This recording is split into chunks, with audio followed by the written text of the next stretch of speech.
এই খাবারটা কেউ কি চিনেন? এটা ছোটোবেলা থেকে আমার খুব পছন্দের খাবার।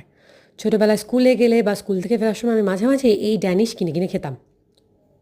সেদিন রেস্টুরেন্টে খেয়ে দিয়ে ফেরার সময় দেখলাম রেস্টুরেন্টের নিচে এরকম সুন্দর সুন্দর ড্যানিশ বিক্রি হচ্ছে। আরও অনেক কিছু ছিল, ড্যানিশ, বিস্কিট, চিড়া ভাজা। তো আমি নিয়ে নিয়েছিলাম ড্যানিশ একটা আর এই চিড়া ভাজার কৌটাটা। চিড়া ভাজাটা বাদাম দিয়ে করা ছিল, আমার এভাবে চিড়া ভাজা খুবই পছন্দ, তাই ভাবলাম এটাও নিয়ে নিই, চায়ের সাথে খাওয়া যাবে।